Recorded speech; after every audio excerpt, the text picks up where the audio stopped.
J'aimerais que chacun de nous se dispose. Parce que le Seigneur est parmi nous. J'aimerais que tu te disposes, que ton cœur, tu disposes ton cœur. Tu vas prier. Avant de commencer, j'aimerais que tu pries. Tu pries pour toi.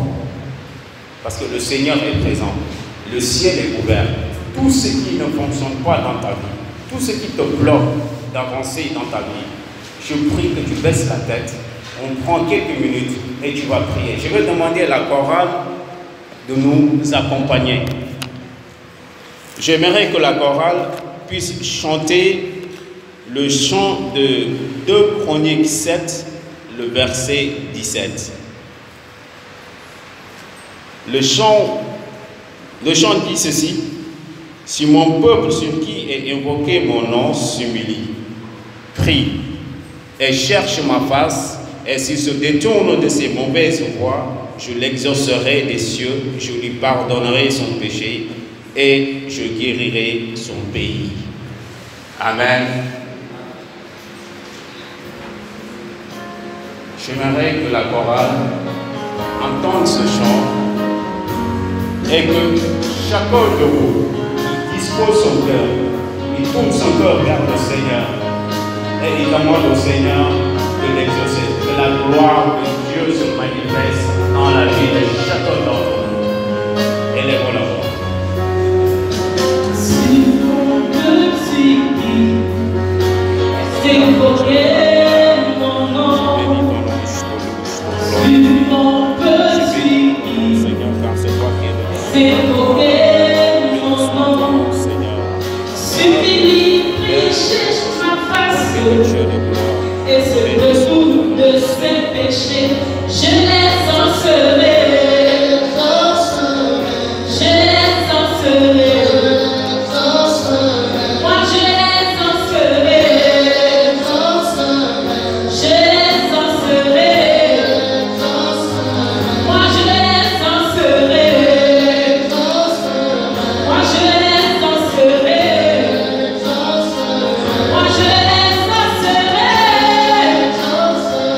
Moi je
Amen.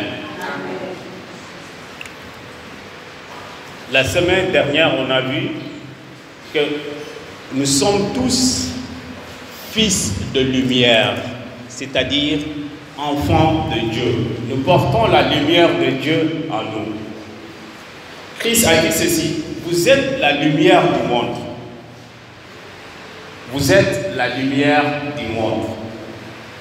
Et une lumière, on n'utilise pas une lumière pour le cacher sous un lit ou le cacher quelque part. La lumière, elle est faite pour éclairer. Donc ça veut dire chacun de nous, Dieu l'a créé pour qu'il brille, pour qu'il éclaire, et fasse éclairer les autres.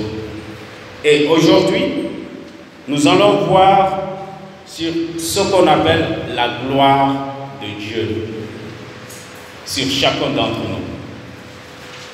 Et le thème d'aujourd'hui, le thème c'est l'homme nouveau. L'homme nouveau, porteur de la gloire de Dieu. L'homme nouveau, porteur de la gloire de Dieu. Je vais lire le verset du thème du mois. C'est dans Ésaïe 60, le verset 1. Je vais lire avec la version Tob. La version Tob dit ceci: mets-toi debout et deviens lumière, car elle arrive ta lumière. La gloire du Seigneur sur toi s'est levée. Et les textes de base, j'ai choisi deux textes. Ésaïe 43, le verset 7, Jean 17, tout le chapitre, du verset 1 au verset 23.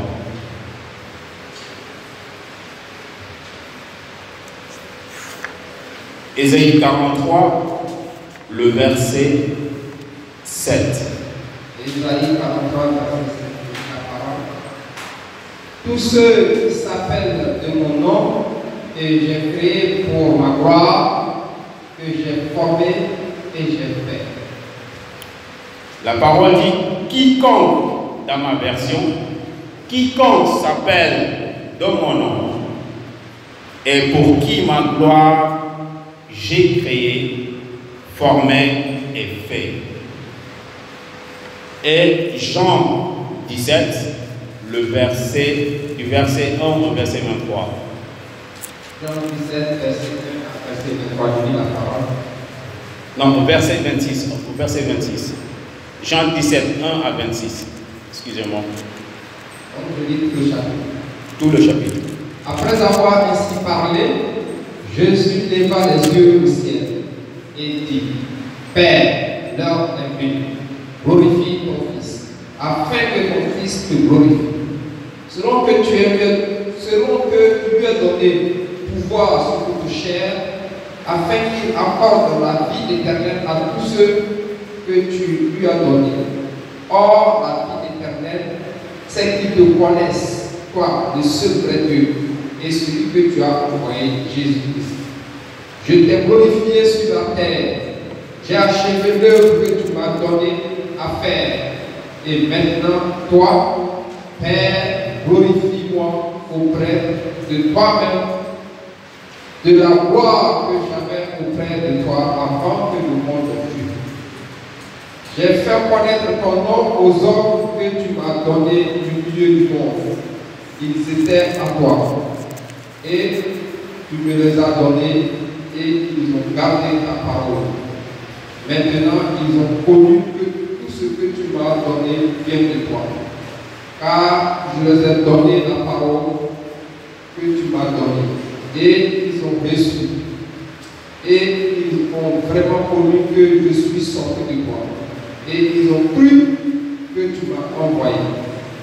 C'est pour eux que je prie. Je ne prie pas pour le monde, mais pour ceux que tu m'as donnés, parce qu'ils sont en toi. Et tout ce qui est à moi est à toi. Et tout ce qui est à toi est à moi. Et je suis glorifié en eux. Je ne suis plus dans le monde, et ils sont dans le monde. Et je vais à toi, Père Saint, garde en ton nom ceux que tu m'as donnés, afin qu'ils soient comme un, comme nous. Lorsque j'étais avec eux dans le monde, je les gardais en ton nom. J'ai gardé ce que tu m'as donné. Et aucun d'eux ne s'est perdu, sinon le fils de perdition, afin que le Dieu fût accompli. Et maintenant je vais à toi. Et je dis ces choses dans le monde, afin qu'ils aient en eux ma joie parfaite. Je leur ai donné ta parole, et le monde les a haïs, parce qu'ils ne sont pas du monde. Comme moi, je ne suis pas du monde. Je ne te prie pas de leur ôter du monde, mais de les préserver du mal. Je ne suis pas du monde, comme moi, je ne suis. Ils ne sont pas du monde, pardon, comme moi, je ne suis pas du monde. Sanctifie-les par ta vérité, ta parole est la vérité. Comme tu m'as envoyé dans le monde, je les ai aussi envoyés dans le monde. Et je me sanctifie moi-même pour eux, afin qu'eux aussi soient sanctifiés par la vérité. Ce n'est pas pour eux seulement que je prie, mais encore pour ceux qui croient en moi par leur parole. Afin que tous soient un, comme toi, Père, tu es en moi, et comme je suis en toi, afin qu'eux aussi soient un en nous, pour que le monde croie que tu m'as envoyé. Je les ai donné la gloire que tu m'as donnée, afin qu'ils soient un comme nous sommes un. Moi en eux et toi en moi, afin qu'ils soient parfaitement un, et que le monde connaisse que tu m'as envoyé, et que tu les as aimés comme tu m'as aimé. Père, je veux que là où je suis, ce que tu m'as donné soit avec moi, afin qu'ils voient ma gloire, la gloire que tu m'as donnée, parce que tu m'as aimé avant la fondation du monde.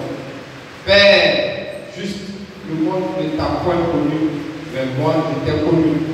Et ceux-ci ont connu que tu m'as envoyé. Je les ai fait connaître ton nom. Je les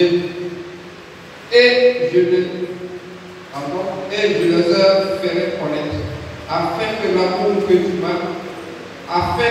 dont tu m'as aimé soit en eux et que je sois en eux. Amen. Amen. Amen. Jean dit ceci, Jésus dit, glorifie-moi. Glorifie-moi. Et Ésaïe 43, le verset 7, il dit ceci. C'est Dieu qui parle. Dieu dit, quiconque s'appelle de mon nom. Quiconque s'appelle de mon nom. Je répète, Dieu dit, quiconque s'appelle de mon nom. Que est pour ma gloire, j'ai créé, formé et fait. J'aimerais qu'on définisse c'est quoi la gloire. Le dictionnaire Larousse définit la gloire en ceci. C'est une grande renommée répandue dans un très vaste public. Ça, c'est Larousse. La gloire définie par l'homme. C'est Larousse qui définit la gloire ici. Il dit aussi honneur acquis par une action, un mérite. C'est toujours la gloire définie par l'homme. Troisième chose, il dit éclat digne de louange en parlant des choses. Gloire définie par l'homme. Mais Dieu, comment il définit la gloire? C'est ce que nous allons voir. Dieu, la Bible définit la gloire en ceci. La Bible dit, la gloire c'est la splendeur dont Dieu s'environne quand il se manifeste. La gloire, c'est la splendeur dont Dieu, dont Dieu s'environne quand il se manifeste. Et la Bible définit la gloire sur plusieurs formes, sur plusieurs termes. Le premier terme, c'est la manifestation de la splendeur divine de Dieu. La manifestation de la splendeur divine de Dieu, c'est l'ornement. On voit ça dans Matthieu 6, le verset 29. Matthieu 6, le verset 29, Dieu dit ceci: Salomon, dans toute sa gloire, revêtu de ses ornements royaux. Jésus parle de Salomon ici. Ça, c'est la gloire d'ornement. On voit aussi Ésaïe 35, 2. Il parle des forêts du Liban. Ça, c'est l'ornement, la gloire de l'ornement. Ésaïe 35, 2, il dit: la gloire du Liban manifestée par les forêts de cèdre qui couvrent ses pentes. Ce qui veut dire, la gloire de Dieu, quand il vient sur toi, il cache et il enlève du moins tout défaut. On ne peut pas voir les défauts. Parce que quand on te regarde, ce n'est pas toi qu'on voit. C'est la gloire de Dieu qu'on voit en toi. Il dit ceci: la gloire de Dieu aussi, c'est la parure. Et Paul dit ceci, 1 Corinthiens, chapitre 11, verset 15. Il parle de la chevelure des femmes comme la gloire de la femme. Paul parle des chevelures de la femme, 1 Corinthiens 11, le verset 15. Il parle des chevelures de la femme comme la gloire de la femme. Et il y a aussi la force de la gloire des enfants. Proverbe 17, 8. Proverbe 20, 29, il parle de la force de la gloire des jeunes.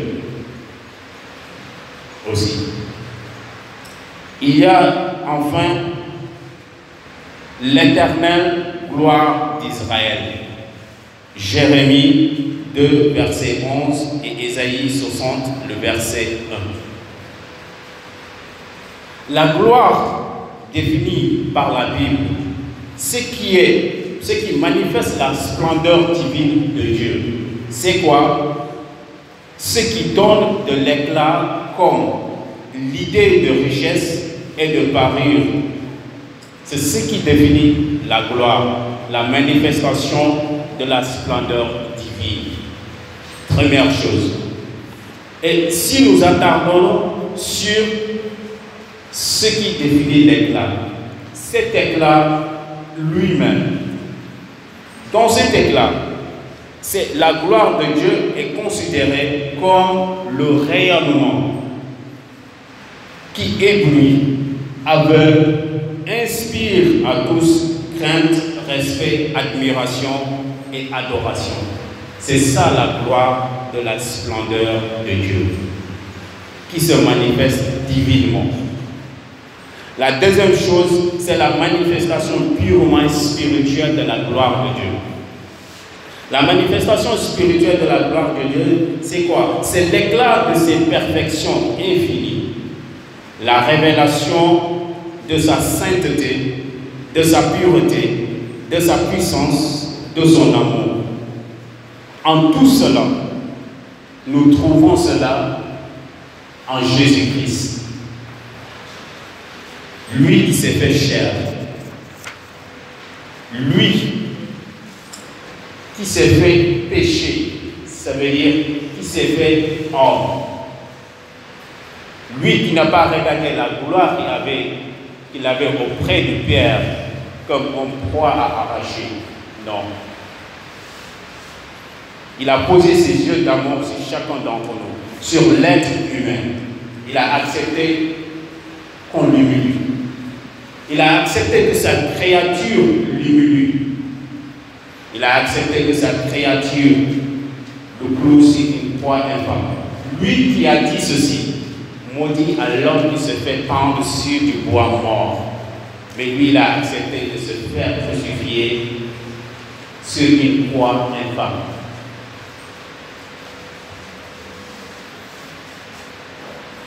Dans Ésaïe, ici, nous retrouvons 3 verbes. Créer, former et fait. Dieu a dit ceci: quiconque s'appelle de mon nom, et que pour ma gloire j'ai créé, j'ai formé pour ma gloire et j'ai fait pour ma gloire. Ces 3 verbes, nous la retrouvons dans les récits de Genèse. Ces 3 verbes se retrouvent dans les récits de Genèse, au commencement, dans le chapitre 1 et le chapitre 2. Dans Genèse, chapitre 1 et chapitre 2, à chaque fois on voit la parole dit, Dieu dit, Dieu fit, Dieu créa. Dieu dit que la lumière soit et la lumière fut. Dieu dit, faisons l'homme à notre image et à notre ressemblance. Si vous permettez, je vais lire Genèse, le chapitre 1, le verset 3. Dieu dit que la lumière soit et la lumière fut. Verset 26. Dieu dit qu'il y ait une étendue entre les eaux pour séparer les eaux des eaux. Dieu fit donc cette étendue. Dieu dit que la terre se couvre de verdure.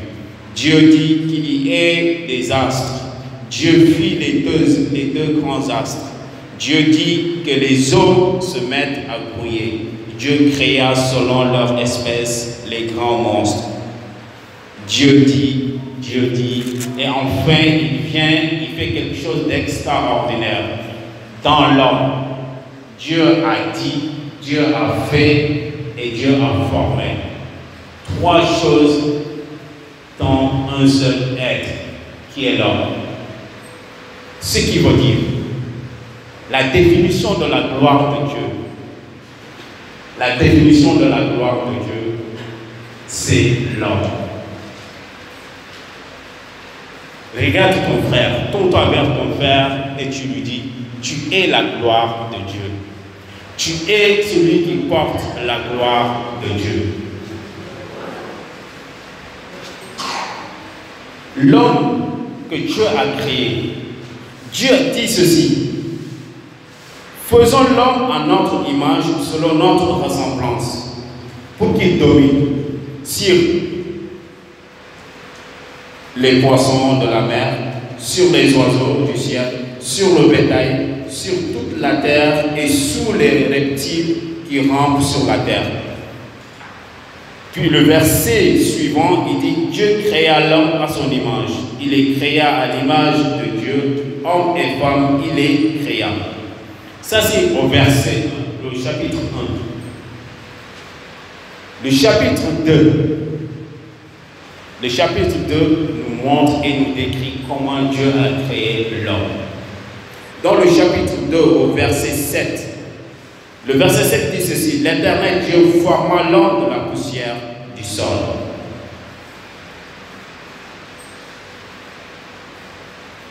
Quiconque qui s'appelle de mon nom, que j'ai formé. Ésaïe 43, c'est ce que Dieu a dit. Et on retrouve le verbe former dans Genèse au commencement au chapitre 2. La Bible dit, l'Éternel Dieu forma l'homme de la poussière du sol. Il insuffla dans ses narines un souffle vital et l'homme devint un être vivant. Dieu former, ça veut dire rendre quelque chose, donner quelque chose une forme. C'est faire quelque chose, puis la rendre une forme. Et c'est ce que Dieu a fait à l'homme. Et puis il ne s'est pas arrêté là-bas. Il a insufflé sur lui le souffle de vie. Ce qui veut dire, il lui a couvert de sa gloire. Il lui a donné autorité sur toute la terre, sur tout être qui vit sur la terre. L'homme, à sa création, était couvert de la gloire de Dieu. L'homme, à sa création, avant même sa création, lorsque Dieu dit faisons l'homme à notre image, à notre ressemblance, il a fait l'homme pour que l'homme soit le porteur de sa gloire. L'homme est le chandelier de la gloire de Dieu. Première chose de la gloire, c'est ça. La gloire de Dieu se trouve dans chacun d'entre nous. Même celui qui est dehors, qui ne connaît pas Dieu, il est la gloire de Dieu. La gloire de Dieu, c'est tout ce que Dieu a créé autour de nous. Mais tout ce qu'il a créé, que ce soit les oiseaux, la verdure, l'eau, tout ce qui est l'atmosphère de la terre, tout se trouve en un seul être qui est l'homme. C'est pas pour rien que Dieu a pris l'homme et l'a fait porteur de sa gloire. C'est pas pour rien que Christ, lorsque l'homme a chuté dans le jardin d'Éden, lorsque le diable est venu tenter l'homme, c'est pas pour rien que le diable a tenté l'homme. C'est pas pour rien que Christ s'est fait chair pour sauver l'être humain. Dans le jardin d'Éden, lorsque Dieu avait créé l'homme, il a dit l'homme obéit à toutes mes paroles, c'est-à-dire le fruit, mange de tout, mais le fruit de cet arbre ne touche pas. Si tu touches, tu meurs. Mais le diable est venu voir l'homme. Il est venu voir la moitié de l'homme. Il est venu voir ce qui affaiblit l'homme. Parce que l'homme, la femme a été tirée du côté de l'homme. Et on dit du côté, un homme sans rein n'est pas un homme. Ce sont les reins qui font d'un homme qui est homme. Et la femme est tirée du côté de l'homme. Dieu l'a formée. Le diable est venu voir la femme en lui disant, est-ce que Dieu vous a dit ça et ça? Si Dieu a dit ça parce qu'il ne voudrait pas que vous soyez des dieux comme lui. La femme a écouté. Il a pris, il a donné à l'homme. Et pourtant, on pouvait comprendre que Dieu n'a pas parlé à la femme, il a parlé à l'homme. Mais l'homme a parlé à sa femme. Le diable n'est pas passé par l'homme parce qu'il connaissait la relation de l'homme et Dieu. Mais il est passé par ce qui affaiblit l'homme pour déstabiliser l'homme. Et quand l'ennemi cherche à nous détruire, il va passer par ce qui nous affaiblit. Et ce qui affaiblit l'homme maintenant, ce sont les choses du monde. Ce qui empêche l'homme d'avancer et de réussir dans sa vie, ce sont les désirs charnels de ce monde. Vouloir avoir des choses de ce monde et oublier que ce qui est à l'homme, ça vient de Dieu. Ce qui est en l'homme, dans l'homme, c'est ce qui est plus important que ce qui est à l'extérieur de l'homme. Lorsque l'homme a péché, Dieu l'a dit, tu vas mourir. Mais lorsque l'homme a péché, il n'est pas mort sur le champ. Et Dieu ne parlait pas de la mort physique, il parlait de la mort spirituelle. Ce qui veut dire, Satan, l'ennemi, quand il cherche à te détourner, il ne cherche pas ta chair n'intéresse pas, ton corps n'intéresse pas. La forme de ton corps, ça l'importe peu. Ce qui l'intéresse, c'est son âme, l'homme intérieur qui est en toi. Cette gloire que Dieu a mis en toi, c'est ce qui l'intéresse. C'est cette gloire que l'ennemi cherche à ôter en l'homme. Et l'homme, lorsqu'il a péché, ça séparait entre lui et Dieu. Il n'est pas mort physiquement, mais il est mort spirituellement. Ce qui veut dire, cherchons pas, frères et sœurs, à nourrir notre corps de ce qui va se pourrir. Parce que si tu nourris, on nourrit la chair de ce qui pourrit. Le riz, la djébé, tout ça est appelé à disparaître. La chair de l'homme est appelée aussi à disparaître.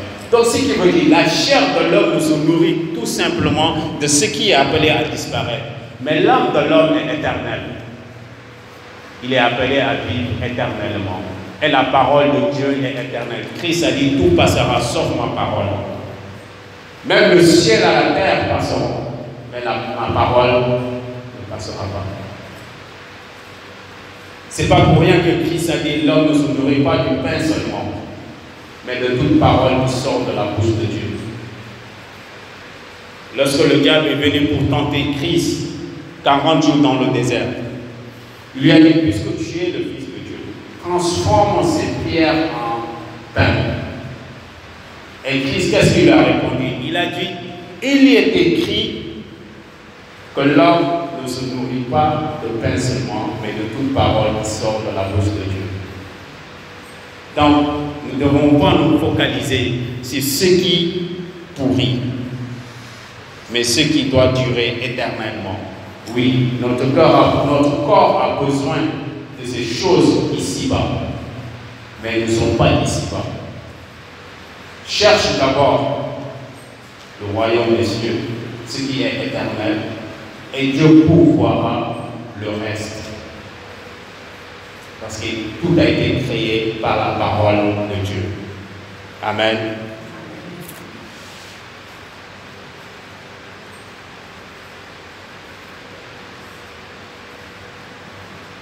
Christ est celui qui glorifie Dieu. Christ est celui, le modèle par lequel nous devons suivre. Il y a une chose, leur préparant, je me suis posé cette question. Dans Genèse 1, le verset 26, Dieu a dit ceci. Faisons l'homme à notre image, selon notre ressemblance, pour qu'il domine. Il n'a pas dit pour qu'il me glorifie. On est d'accord? Ça, c'est la Bible qui l'a dit. Il a dit faisons l'homme à notre image, à notre ressemblance, pour qu'il domine. Pourquoi il n'a pas dit pour qu'il me glorifie et après pour dominer? C'est simple. Quand il parlait avec le Père. C'est le Père qui parlait au Fils et au Saint-Esprit. On dit que Dieu est tripartite. Il est l'Esprit Saint, il est le Fils, il est le Père. Et lorsqu'il dit faisons l'homme à notre image, à notre ressemblance, ce qui veut dire le Fils glorifie le Père, l'Esprit glorifie le Père. Donc ce qui veut dire, lorsqu'il parlait de faisons l'homme à notre image, il s'est dit l'homme va me glorifier. Je le crée pour me glorifier. Parce que je vais mettre quelque chose en moi, en lui. Je sors quelque chose de moi et je le plante, je l'implante en lui.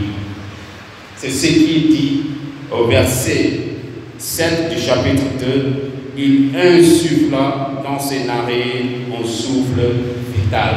Quelque chose de Dieu, quelque chose de divin, sorti de Dieu et entré en l'homme. L'unité du Père, Fils et du Saint-Esprit se trouve en nous. L'homme est créé pour glorifier Dieu. Ce qui veut dire ta manière de marcher, de penser, de regarder, de parler, d'entendre, d'écouter. Ta manière de respirer glorifie Dieu. Amen.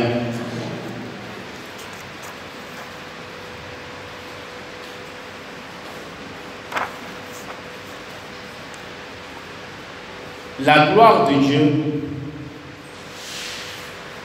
c'est aussi lorsque l'être humain accepte de s'humilier pour que Dieu puisse être glorifié. Je vais m'expliquer.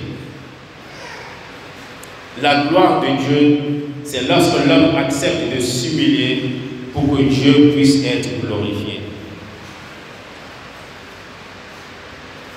Pourquoi? L'âme de chacun d'entre nous, l'âme de l'homme est l'élément supérieur. Je répète, l'âme de l'homme est l'élément supérieur de la personnalité de l'homme. L'âme de l'homme, c'est le reflet de la gloire de Dieu. L'âme de l'homme, c'est le reflet de la gloire de Dieu. Ce qui veut dire ta langue, comme ce que je viens de dire, tes yeux, tes oreilles, ta pensée, tout ton être est appelé à glorifier le Père, lui qui est l'alpha et l'oméga, lui qui est le commencement et la fin, lui par qui tout a été créé. Rien de ce qui existe n'existe sans lui. Lui qui dit qu'une chose soit et la chose fut. Et la création de Dieu, c'est quelque chose d'extraordinaire. Quand on dit j'ai créé quelque chose, l'homme ne peut pas créer. C'est Dieu qui crée. L'homme ne peut qu'inventer. Dans mon domaine en informatique, on vient, on me dit, peux-tu me créer un logiciel pour ça et ça? Moi, je ne peux pas créer, parce que tout ce que je vais utiliser pour créer un logiciel, c'est ce qui existe déjà. La création, c'est quelque chose d'extraordinaire. La création de Dieu, Dieu a pris quelque chose du néant. C'est prendre le néant pour le transformer en fait. C'est ça la création. Et c'est ce que Dieu a fait. Il a fait de l'homme du néant, pris de l'homme du néant pour le transformer en quelque chose. Ce qui veut dire, il a pris l'homme, il a dit l'homme, tu seras le chandelier de ma gloire. Et c'est quoi un chandelier? Le chandelier, c'est porte-lampe.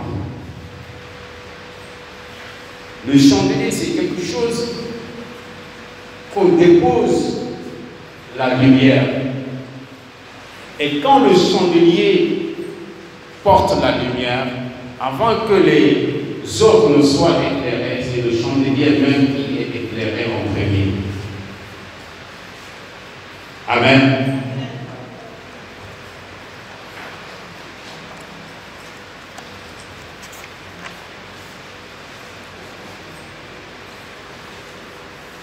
Genèse chapitre 3, je vais continuer. Genèse chapitre 3 au verset 17, non au verset 21. Lorsque l'homme a péché,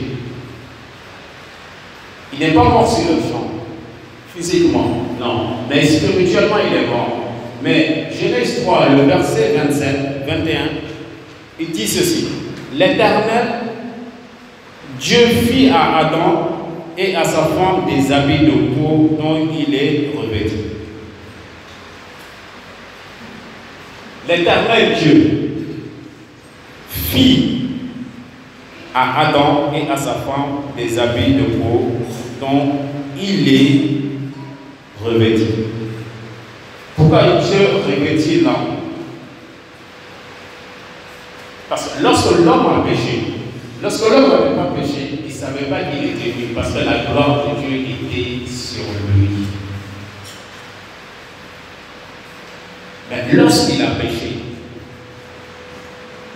lorsque la gloire est sortie, l'a quitté, c'est là qu'il a su qu'il était nu. Et qu'est-ce qu'il a fait? Il a pris des feuilles de rose pour se cacher. Puis il s'est caché. Et lorsque Dieu est venu, lorsque Dieu l'appela, l'homme a répondu, lorsque j'ai entendu ta voix, j'ai pris la fuite. Pourquoi tu as fui? Parce que je t'ai vu. Qui t'a dit que tu es vu? C'est là que l'homme dit, la femme que tu m'as donnée. La femme dit, c'est le serpent. Et Dieu dit ceci: quand ma parole sort de moi, elle ne va pas retourner vers moi sans accomplir ce dont il est sorti. Puisque je dis, si tu manges ça, tu vas mourir. Toi et moi, il n'y aura pas ce cordon ombilical, c'est coupé. Ce n'est pas la mort physique que je cherche. Ce n'est pas ce qui est poussière qui est important chez moi, mais ce qui est en toi, c'est là. Il y a une séparation. Ce qui va nourrir ton âme, il y aura une séparation. Dieu, tellement qu'il aime l'homme, il a dit à l'homme, ce que tu portes, c'est pas bon. Parce que mon âme, mon souffle est en toi. Parce que je t'ai créé pour me glorifier. Raison de plus, Paul dit aux Corinthiens, habillez-vous décemment. Le problème de l'habillement, c'est d'abord spirituel avant que ce soit physique. Puisque l'homme, tu es le porteur de la gloire de Dieu, il faut savoir comment s'habiller. La Bible dit, l'homme a péché, il s'est rendu compte qu'il est nu. Ce qui veut dire, le malin est venu l'engloutir. Le malin est venu déshabiller l'homme. Et Dieu, de son amour grand et infiniment grand, il a pris la peau d'un animal. Ce qui veut dire, il a tué un animal, il a versé du sang pour couvrir l'homme.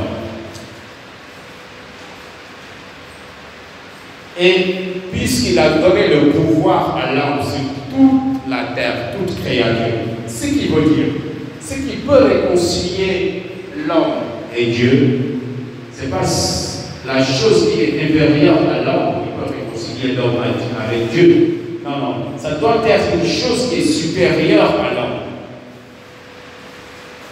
Mais Dieu, qu'est-ce qu'il a fait? Pour l'honneur de l'homme,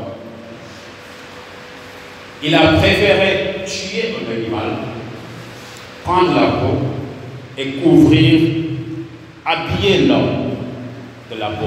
Ce qui veut dire, Dieu est en train de dire à l'homme qui a changé d'identité. Là, le péché t'a fait changer d'identité. Ce n'est plus ma gloire que tu es habillé. Maintenant, tu es habillé selon le monde. C'est la peau de l'animal que Dieu habilla l'homme. L'homme a perdu la gloire qu'il avait dans le jardin d'Éden. Et nous savons dans la Bible l'habillement, le vêtement, le symbole du vêtement, ça signifie quoi? Dans Genèse 22, 27 au verset 15, nous voyons que Rebecca, changeant ou inversant la position de Jacob et d'Ésaü, Rebecca dit à son fils Jacob: prends les habits de ton frère, porte-les, va vers ton père pour qu'il te bénisse. Jacob a pris l'identité de son frère Ésaü. Nous voyons cela aussi dans Genèse 41 au verset 42. Dieu a permis que Pharaon, changeant la position de Joseph en deuxième homme plus fort d'Égypte, en lui faisant porter d'habits d'autorité. Job, lorsque Pharaon est venu le prendre, Pharaon a dit: ôtez l'habit qu'il porte, donnez-lui l'habit d'autorité. Le symbole de l'habillement, du vêtement dans la Bible. Daniel 5, verset 29. Dieu permet que Belshazzar fasse de même avec Daniel, tout en lui donnant la troisième place dans le gouvernement du royaume, en le revêtant d'habits enfin. D'habits enfin. C'est-à-dire, à l'époque, ce sont des habits, des vêtements d'autorité. Quand tu regardes, tu sauras, lui, c'est une autorité. Il a changé l'habit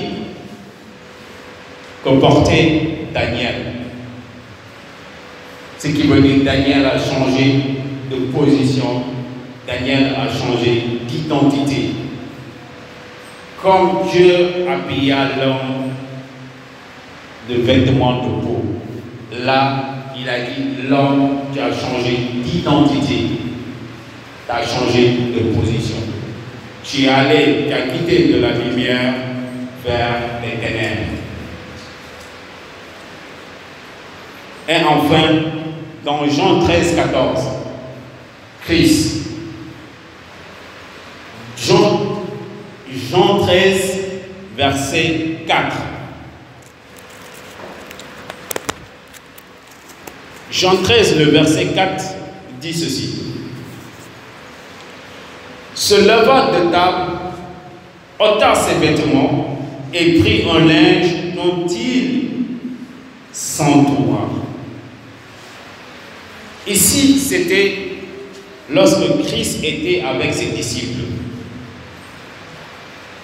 lorsqu'il leur lavait le pied.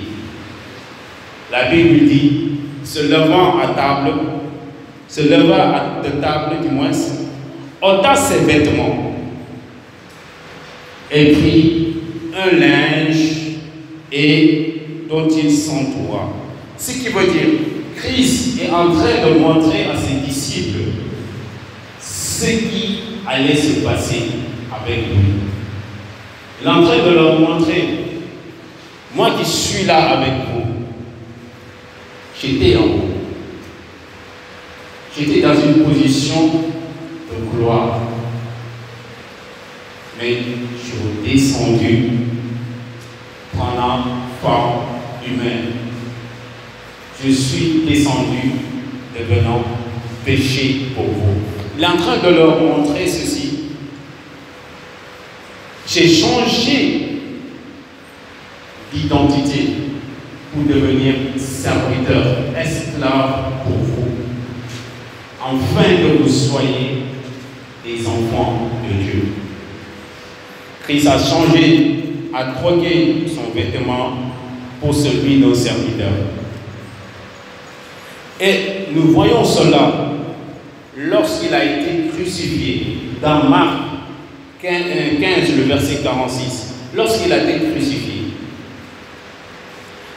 la Bible dit, Joseph d'Arimathée, le disciple de Christ,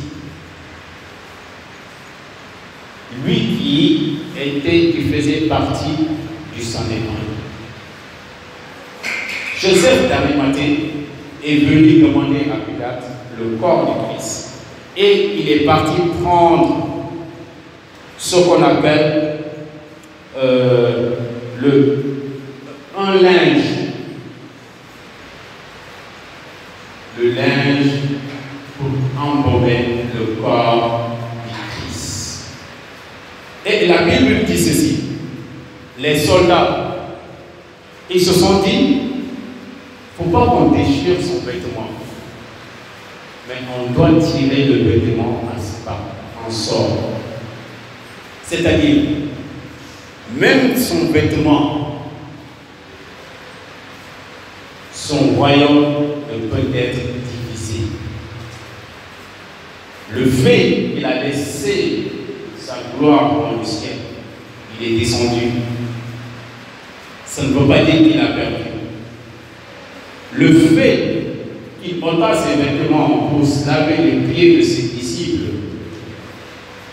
ça ne veut pas dire qu'il n'est pas Dieu. Le fait de mourir sur une croix, on remplace sa tunique. Sa tunique, on l'ôte sa tunique, on le crucifie sur la croix. Dieu n'a pas permis que ce qui symbolise l'identité de Christ ne soit divisé, ne soit partagé. Le royaume de Christ ne peut être divisé. Ce qui veut dire tout ce qui appartient à Christ ne peut être divisé. Ce qui veut dire tout ce que Dieu t'a donné, l'ennemi ne peut l'ôter en toi. Si ce n'est pas ta volonté en toi. Dieu dit, je te donne toutes choses. Il dit à Josué, que cette parole ne s'éloigne pas de ta bouche. Médite-la jour et nuit. Je te donne le territoire, ce territoire en possession. Ce qui veut dire, quand Dieu dit je te donne en possession, ce qui veut dire spirituellement tu l'as déjà acquis. Mais physiquement, pour prendre possession de quelque chose, il faut se battre. Il ne t'a pas dit je te l'ai donné et il s'arrête là pour nous. Il t'a dit je te donne et je te donne ça en possession. Possède-le. Quand tu possèdes quelque chose, ça veut dire que tu l'as mérité. Tu veux mériter ce que Dieu t'a donné. Il faut savoir écouter et suivre sa parole. Tu veux avoir ce que Dieu t'a donné. Tu veux prendre ce que Dieu t'a donné. Il t'a dit tu le mérites. Mais toi, qu'est-ce que tu as fait pour le mériter? C'est par grâce qu'il te l'a donné? Oui. Tu vas dire c'est par grâce qu'il m'a donné. Mais quand il te donne par grâce, il veut que toi aussi, que tu fasses ta part pour pouvoir obtenir ce que tu veux.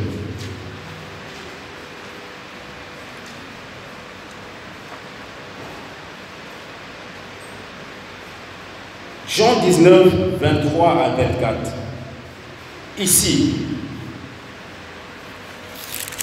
Jean 19, 23 et 24, la parole dit ceci. Les soldats, après avoir crucifié Jésus, prirent ses vêtements et ils en firent 4 parts, une part pour chaque soldat. Ils prirent aussi sa tunique qui était sans couture d'un seul tissu, depuis le haut jusqu'en bas. Ils dirent entre eux, ne la déchirons pas, mais que le sort désigne celui à qui elle sera. C'était afin que s'accomplisse l'écriture. Ils se sont partagés mes vêtements et ils ont tiré au sort ma robe. Voilà ce que firent les soldats.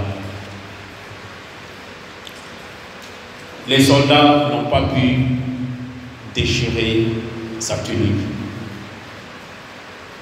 Parce que la tunique appartient à Christ. L'ennemi ne peut diviser une église qui appartient à Christ. Parce que tout ce qui appartient à Christ ne peut être divisé. Ton bien, ta vie ne peut appartenir à l'ennemi. Parce que déjà tu appartiens à Christ. Et tout ce qui est en Christ ne peut être divisé. Ainsi, tout ce qui est à lui ne peut être déchiré ni divisé, car il est venu pour réconcilier et non pour diviser le Père et le Fils. Ainsi, Jean dit ceci dans le verset 17 au verset 1. C'est pourquoi Jean dit ceci au verset du chapitre 17 au verset 1. Père, l'heure est venue, glorifie ton Fils, afin que le Fils te glorifie. Glorifie ton Fils, afin que le Fils te glorifie. Ici, Christ parle de sa restauration. L'homme a péché dans le jardin d'Éden. Il a perdu la gloire qu'il avait. Christ s'est fait chair, s'est fait pécher. Il n'a pas perdu sa gloire. Il a abandonné sa gloire pour être péché comme l'homme pour nous. L'homme perd sa gloire dans le jardin d'Éden. Christ, entre guillemets, perd sa gloire pour venir secourir l'homme ici-bas. Et maintenant, il dit, Père, glorifie ton Fils. Enfin, Père, l'heure est venue, glorifie ton Fils, afin que le Fils te glorifie. Lorsque l'homme a perdu sa gloire dans le jardin d'Éden, et que Christ est venu, Christ nous a rachetés. Il a posé tes yeux de grâce sur toi, sur moi, sur nous. Nous devons dire comme Christ a dit ici au verset 1. Nous devons glorifier Dieu. Dieu nous a glorifiés, c'est à nous de le glorifier. Car on a perdu la gloire qu'on avait dans le jardin d'Éden et Christ est venu nous redonner cette gloire. À partir du moment où nous avons accepté Christ comme Seigneur et Sauveur, on a retrouvé cette gloire.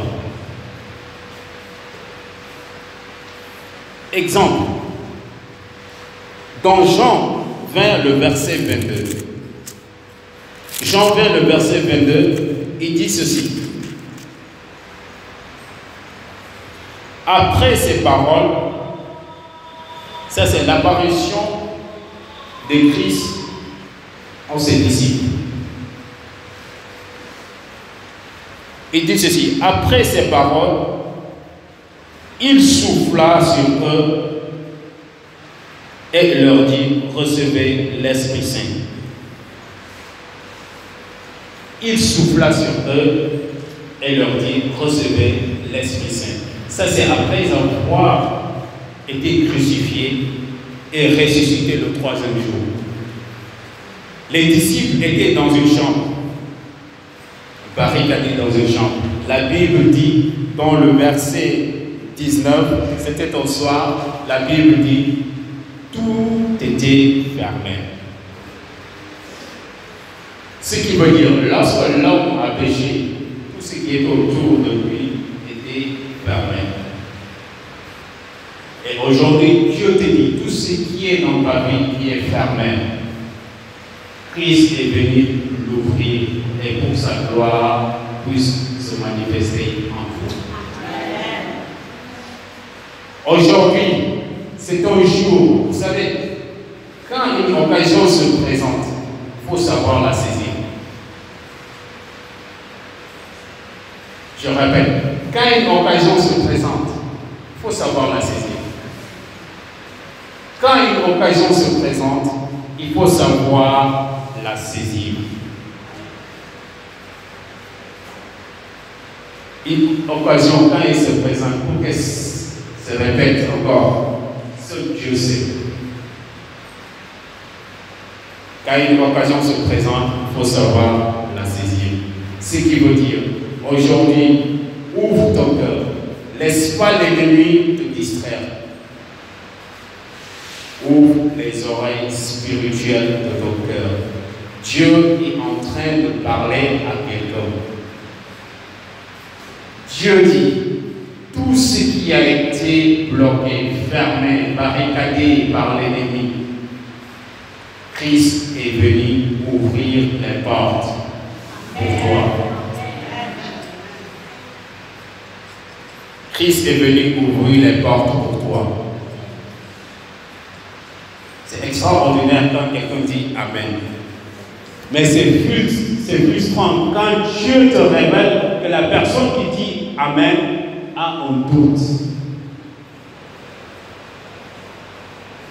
Ça veut dire la personne en train de douter la parole de Dieu. Et ça, c'est dangereux. Et quand l'occasion va passer, tu vas le regretter durant toute ta vie. Quand une occasion se présente, il faut savoir la saisir. Les disciples étaient barricadés, c'était le soir. La Bible dit le soir de ce jour qui était le premier de la semaine, les portes du lieu où se trouvaient les disciples étaient fermées par la crainte qu'ils avaient des Juifs. Jésus vint et debout au milieu d'eux, il leur dit que la paix soit avec vous. C'était au soir, le premier jour de la semaine. Et lorsque Dieu créa le monde, après avoir créé, la Bible dit, il eut un soir, il eut un matin, ce fut le premier jour. Et lorsque Christ est apparu à ses disciples, c'était le soir, c'était le premier jour de la semaine. Christ ici, le Dieu ici, il a recréé le monde spirituellement. Le premier jour de la semaine, Christ apparut à ses disciples. La première chose que Dieu a créée dans Genèse chapitre 1, c'est la lumière. Et c'était la lumière qui a fait reculer les ténèbres. Ces ténèbres qui couvraient la terre, qui couvraient le monde, la lumière l'a fait reculer. Et la Bible dit, il eut au soir, il eut au matin. Christ apparut à ses disciples le premier jour de la semaine, c'est-à-dire le soir, un dimanche. Dieu recrée le monde spirituellement. Et lorsque Christ est apparu à l'œuvre, le verset 22 dit ceci. Christ dit que la paix soit avec vous, comme le Père m'a envoyé, moi aussi je vous envoie. Et au verset 23, au verset 22, c'est après ces paroles, il souffla sur eux et leur dit, recevez l'Esprit Saint. Ce qui veut dire, le premier jour de la création, lorsque Dieu créa la lumière, et que la lumière fait reculer les ténèbres. Et spirituellement, Christ est venu trouver ses disciples dans une chambre, dans une maison, ou une chambre fermée, barricadée. Il n'y avait pas de porte. Tout est fermé. Tout. Il n'y avait pas d'issue.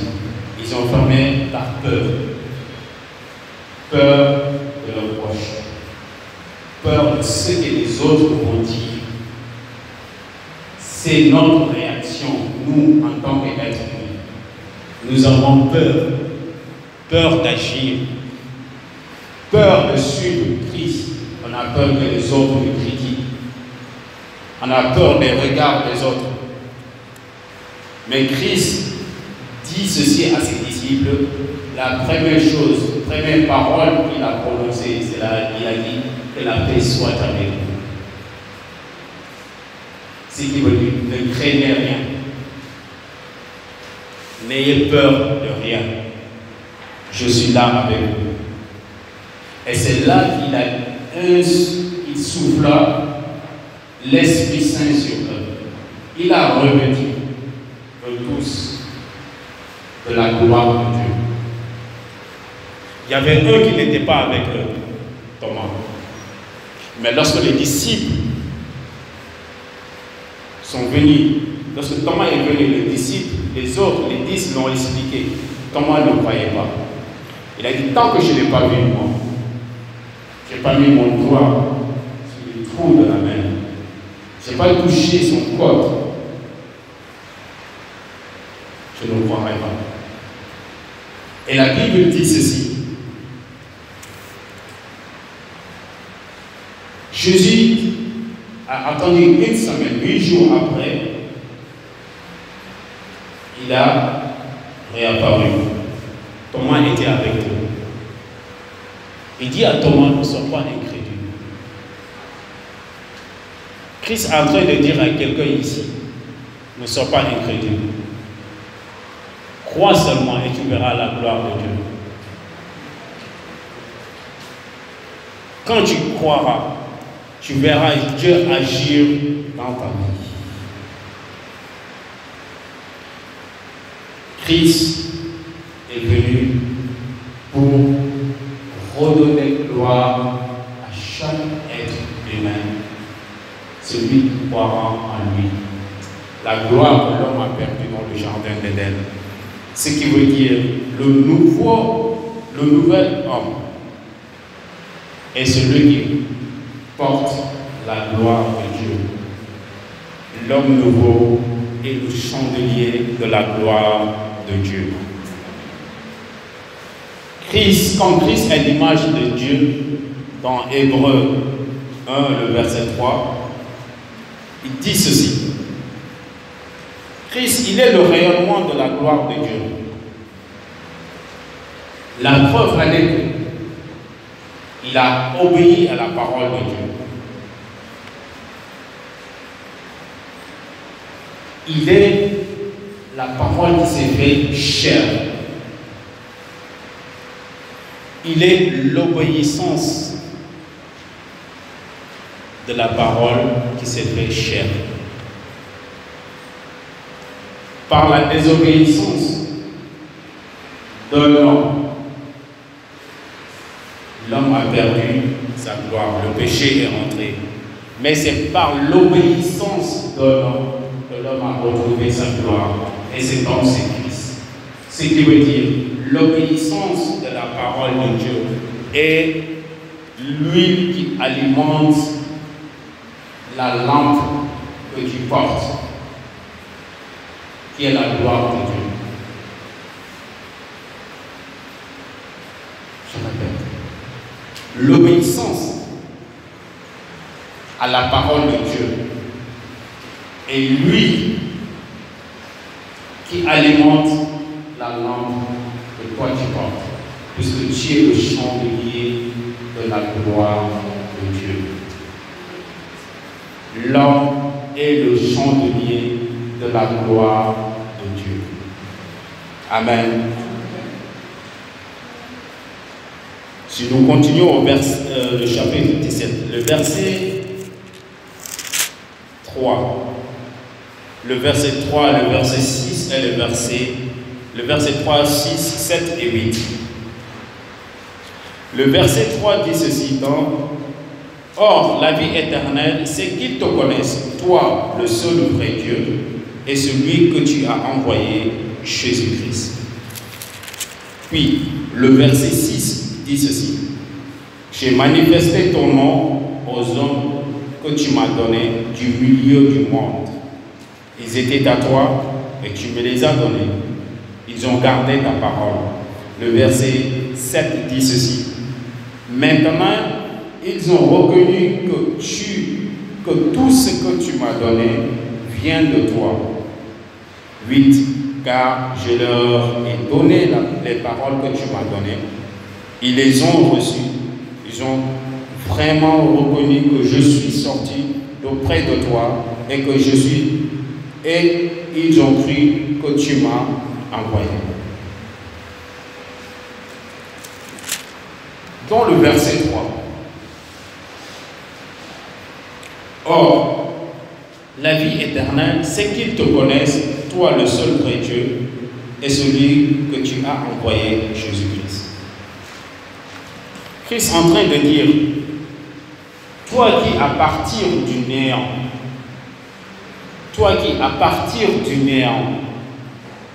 tu as fait subsister une vie. Toi, à partir du néant, tu as fait subsister une vie, c'est-à-dire créer. Qu'ils te connaissent, toi aussi. Que ceux dont tu as posé tes yeux de grâce sur eux, qu'ils te connaissent. Le chapitre 17, c'est l'intercession de Christ pour ses disciples. On appelle le chapitre 17 du moins de Jean. On appelle ça la prière sacerdotale. C'est une prière qui est très très importante. C'est la dernière prière que Christ a fait avant de mourir sur la croix, avant de quitter le monde. Et cette prière s'est adressée à ses disciples. Ses disciples sont ceux qui écoutent sa parole et qui la mettent en pratique. Ceux qui écoutent la parole de Dieu et prennent cette parole à faire chair dans leur vie tous les jours. Ce sont les disciples de Christ. Les disciples de Christ, c'est vous, c'est moi. Nous qui écoutons la parole de Dieu et nous qui la mettons en pratique dans nos vies de tous les jours. C'est-à-dire que Christ n'est pas venu pour créer une religion, mais Christ est venu donner une vie, un mode de vie, comment vivre en tant qu'enfant de Dieu ici-bas. Et il dit ceci, celui qui est l'agneau sacrifié pour le salut, qui est moi, je voudrais qu'ils te connaissent, toi Dieu. Et c'est quoi connaître?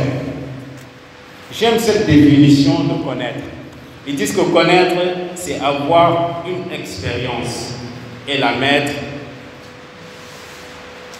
la garder dans sa tête. Avoir une expérience, la mettre et la garder dans sa tête. C'est-à-dire, c'est avoir une intimité avec Dieu. Connaître Dieu, c'est avoir une intimité avec Dieu. C'est-à-dire, tout ce que je voudrais, tout ce que Dieu cherche que je fasse, il va me le révéler. Et tout ce que je veux, je vais le présenter à Dieu.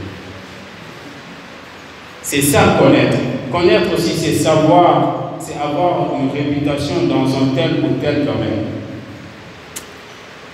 Connaître, c'est avoir une communion, une relation intime. Connaître, c'est vivre pour être par Dieu. Et Christ dit dans le verset 6, ici, il dit ceci dans le verset 6, j'ai manifesté ton nom. Manifester, ça veut dire fournir des preuves. Christ a fourni des preuves à l'être humain. Christ a permis à l'homme de puisse connaître qui est Dieu.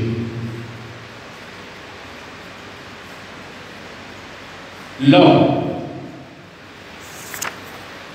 ne peut tirer sa joie qu'en Dieu. L'homme ne peut tirer sa joie qu'en Dieu.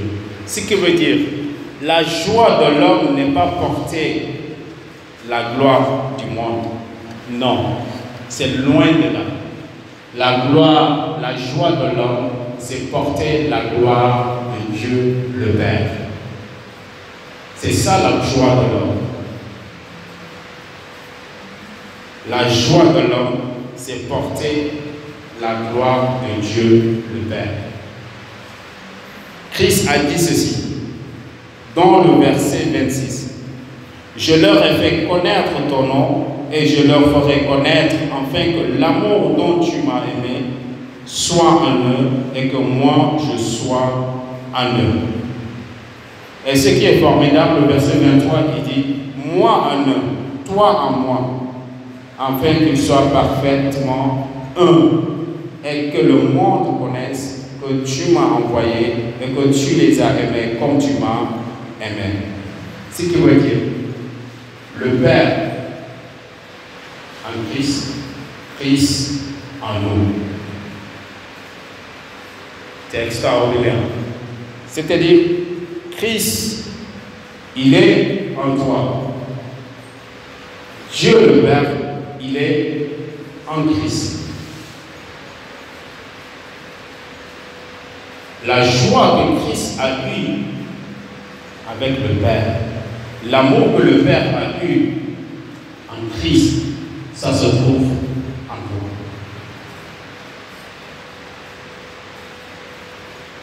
J'aimerais que chacun comprenne une chose.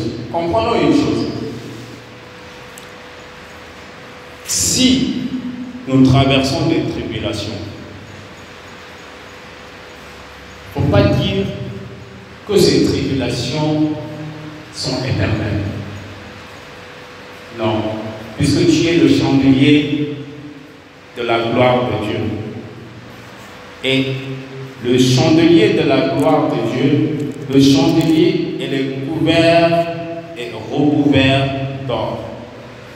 Donc ça veut dire de l'or pur, de l'or purifié. Et quand on purifie l'or, on fait passer l'or par le feu. Et Zacharie 13, le verset 9, il dit ceci: je mettrai ce tiers dans le feu. Je mettrai ce tiers dans le feu et je le ferai fondre comme on fait fondre l'argent. Je l'éprouverai comme on éprouve l'or. Il invoquera mon nom et je l'exaucerai. Je dirai, c'est lui qui est mon peuple. Et il dira, l'Éternel est mon Dieu. Le chandelier se trouve dans le temple de l'Éternel. Vous savez où est-ce qu'il se trouve? Il se trouve dans le lieu saint. Et après le lieu saint, c'est le lieu très saint. Et le chandelier, il est là pour éclairer. Et lorsque le chandelier est là pour éclairer, c'est pour éclairer la table de pain, qu'on appelle la table de pain. Et cette table de pain symbolise le corps du Christ. Et ce pain, ce sont que les sacrificateurs qui doivent manger ça. Mais aujourd'hui, à la mort de Christ sur la croix, lorsqu'il a dit tout est accompli, la Bible dit le rideau déchira le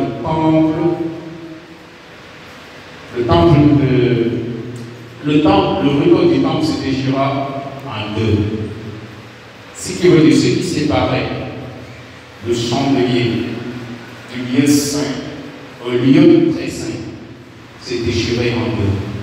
Le chandelier n'éclaire plus le lieu saint, mais il est appelé à éclairer le lieu très saint. Et le lieu très saint, c'est là que se trouve l'Éternel. Le chandelier va puiser sa source dans la gloire de l'Éternel pour pouvoir éclairer. Le chandelier est couvert d'or. Christ a dit ceci dans le chapitre de Jean 16, Jean 16, verset 33.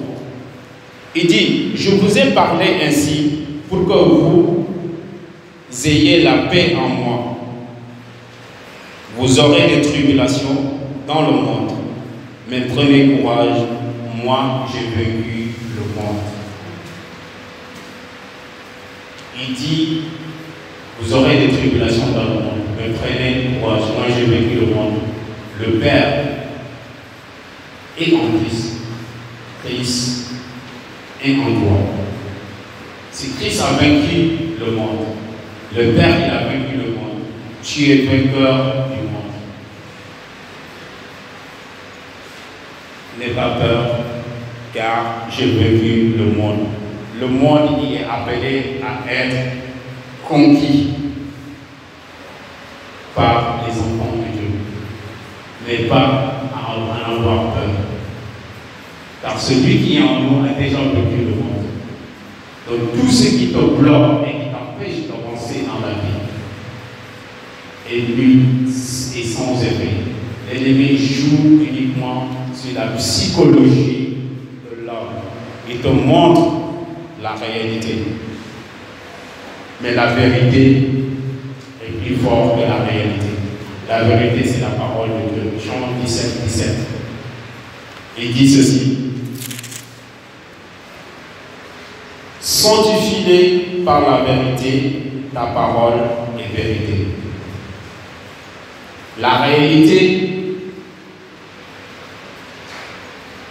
te montre quelque chose de réel. Oui, tu es malade, tu souffres, tu sens ça, tu ressens la douleur.